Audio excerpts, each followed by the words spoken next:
Lissu, Lissu. Kama muitikii vizuri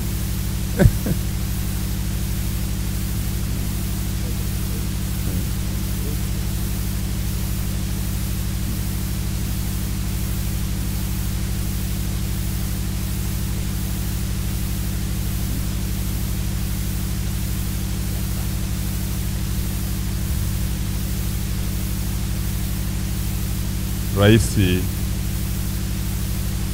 Lissu, lakini makamu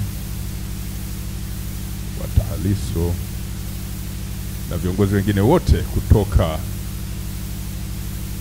kwenye vyuo mbalimbali. Nitambue pia viongozi kutoka kwenye taasisi zingine tofauti tofauti. Kuna utambulisho niliambiwa wamekaribishwa viongozi wa yale mashirika ya machinga, lakini viongozi wa vyama hivi vya usafirishaji. Kwa taarifa, wanazuoni ambao wamekusanyika hapa, wale mlikuwa mnawaita bodaboda, sasa hivi hilo jina hawana.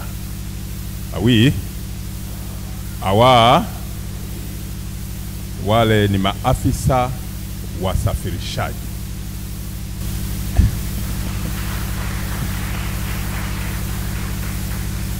Kwa hiyo tunataka kudevelop concept kwamba kule mlipokuwa mnajua wapo, hawapo tena, na kama wapo wanatoka. Niongee kwa kifupi sana kuhusiana na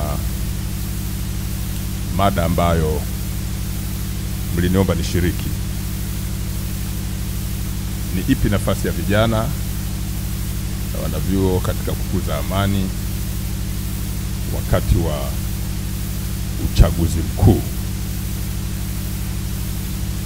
Nianze kwa kutamka moja kwa moja kwamba nafasi ya vijana kwenye swala la amani, kabla hata ya uchaguzi mkuu, nafasi ya vijana ni kubwa sana katika kuamua kwamba wanatengeneza amani au wanatengeneza kitu kinyume na amani.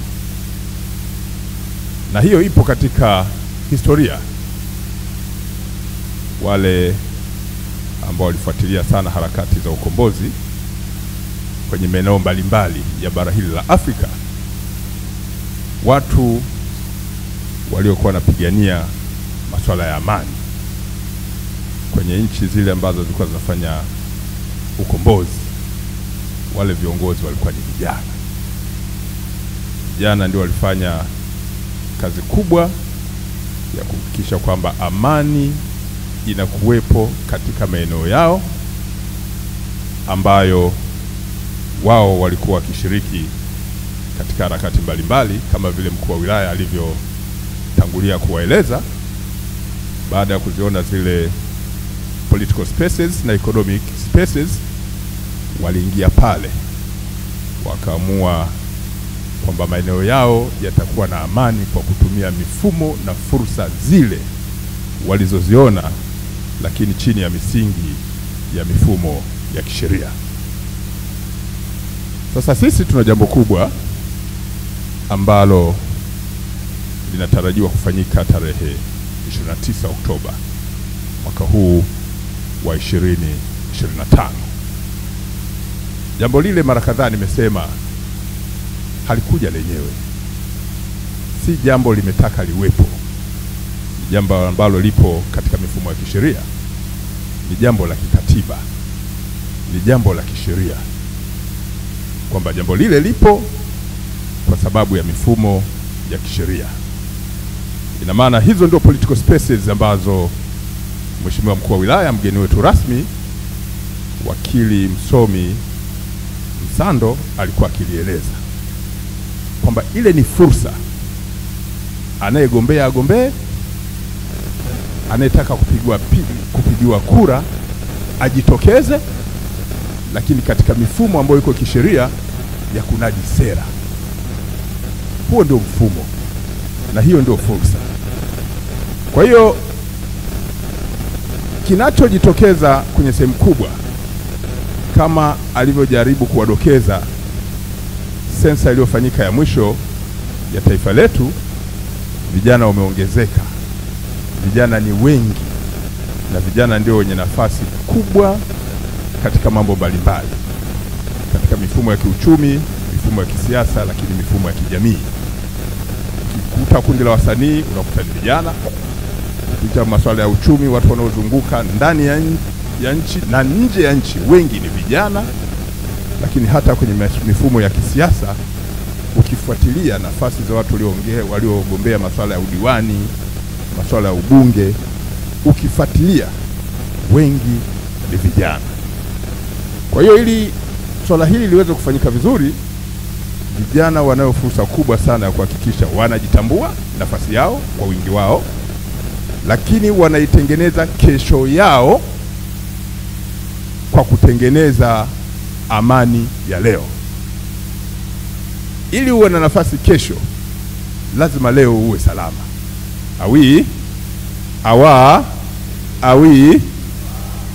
Ili uwe na nafasi kesho ya hicho unachokitarajia katika mtizamo wa kiuchumi, kama alivyosema wakili Msando, yani create economic space au political space au social, lazima leo itengeneze. Leo ikiharibika, kesho yako haipo, kwa sababu kesho utaingia kwenye vurugu na utajikuta unaweza ukapata uzee, ukazeeka ukiwa ndani ya vurugu.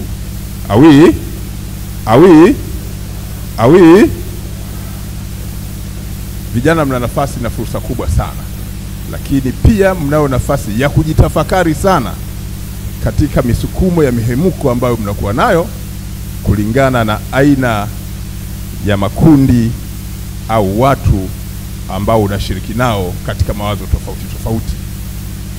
Kuwa na fikra chanya au hasi katika kujadili jambo si jambo baya katika mtizamo wa kitaaluma, wanazuoni mnafahamu, lakini kuipeleka ile mitizamo katika vitendo vya vurugu, hapo ni jambo ambalo linakuwa linaleta taswira ambayo inakuwa inakinzana wakati mwingine na sheria.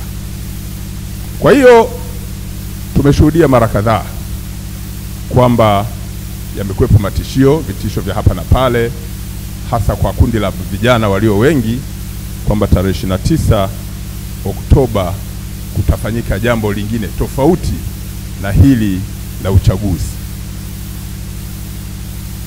Ndugu wanazuoni pamoja na makundi mbalimbali ambayo yamekuja kushiriki kwenye mada hii chini ya kongamano ambalo mmeliandaa,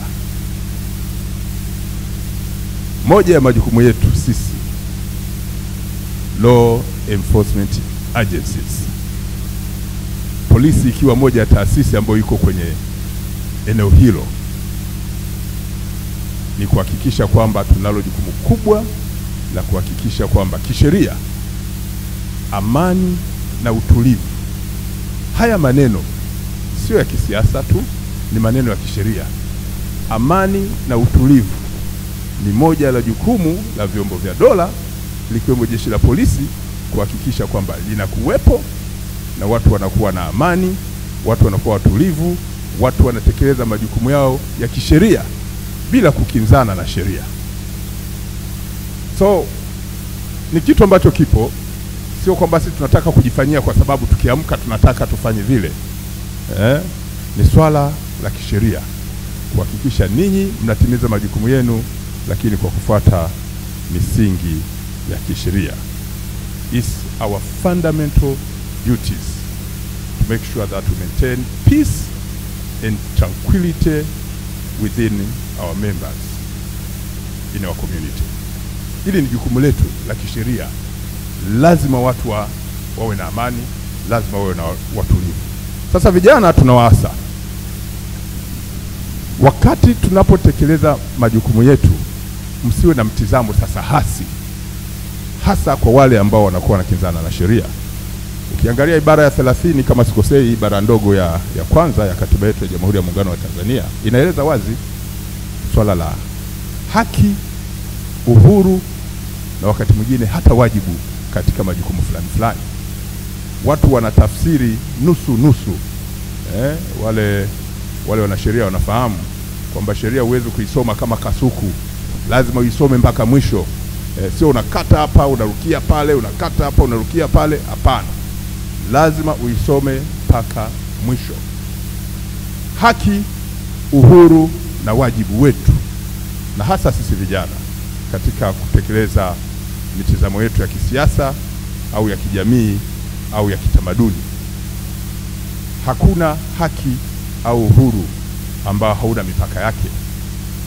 Na haki moja tumekumbushwa kwamba haitoi fursa ya kuvunja au kunyang'anya haki ya mtu mwingine. Haki ya mtu mmoja au kundi moja haitoi fursa ya kunyang'anya sasa kundi lingine. Yaani wewe unajiangalia tu kwamba mimi nitaandamana, nitafanya hiki, lakini utaratibu wa hiyo haki upo. Ukitaka kuandamana, taratibu ni zipi? Sheria inatuambia utatoa taarifa. Ukitoa taarifa, law enforcement agency wenye jukumu la maintain peace, wewe na wale wengine wao ndio wana assess. Sisi tunakuambia siku hiyo ni siku ya uchaguzi, ambalo ni swala la kikatiba, swala la kisheria. Sasa ukicontervene, maana yake unatu-invite sisi law enforcement agencies. Na kwa sababu tumesomea mambo hayo, jinsi ya kukuzuia, jinsi ya kuhakikisha kwamba wewe huzuii haki za watu wengine, sisi tutatimiza majukumu yetu ya kisheria.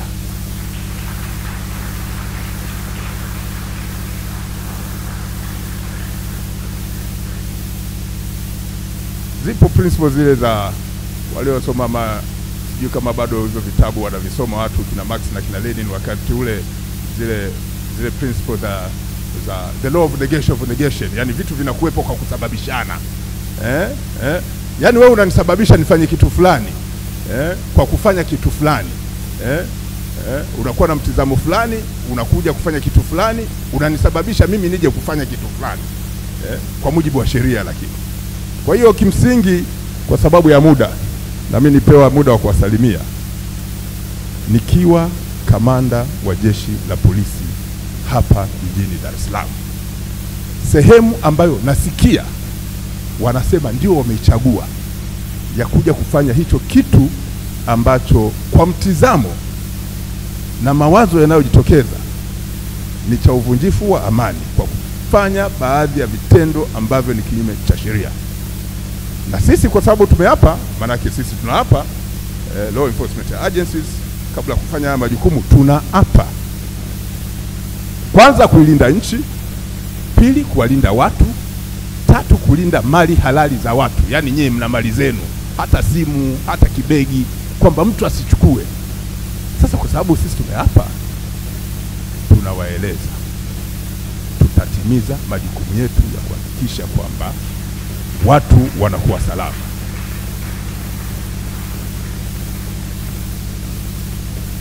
Siku hiyo watu wajitokeze kwenda kupiga kura, wafuate taratibu za kisheria. Sisi tutakuwepo barabarani, si kutisha watu, kwa ajili ya kuwalinda watu ambao wanakwenda kutimiza majukumu ya kikatiba ya kupiga kura. Najua kuna watu watakata hicho kipande kwamba Kamanda Muliro aruhusu maandamano. Big no. Siku hiyo hakuna maandamano wala hakuna vurugu. Narudia, siku hiyo hakuna maandamano wala hakuna vurugu. Siku hiyo ni ya watu kwenda bila hofu kwenye vituo vya kupiga kura na kufuata taratibu za Tume Huru ya Uchaguzi, kuona kwamba nchi yetu inaendelea. Baada ya kusema hayo, nimalizie kwa kusema niwapongeze Rais wa TALISO, nikupongeze sana makamu wako akiwemo yule wa kutoka Zanzibar, niwapongeze sana. Nimewasikia makamishina na manaibu kamishina, ninyi pia nawapongeza. mnalo jukumu la kuwashauri, narudia, mnalo jukumu la kuwashauri vijana wenzenu ambao ndio muhimili wa taifa hili, katika zile perspective alizozitaja Mheshimiwa Wakili Msando, kwamba tengenezeni nafasi za kiuchumi, nafasi za kisiasa, nafasi za kijamii, ili muingie muweze kutimiza majukumu mengine mazuri, badala ya kujiingiza kwenye vurugu na mihemko ya mtu mmoja ambaye nasikia yuko wapi kule. Yaani mtu yuko kule na huijui taaluma yake wala level yake ya masomo, unakimbiza tu. Msijiingize kwenye swala hilo. Najua kupiga kwa bahati mbaya, ananiambia muda umeisha na natakiwa niondoke. Na mimi kwa sababu nimemwelewa, nawashukuru sana kwa kunialika. Dar es Salaam iko salama, na nchi kwa niaba ya Inspector General wa polisi Afande Kamil Wambura iko salama zaidi ya mnavyofikiria.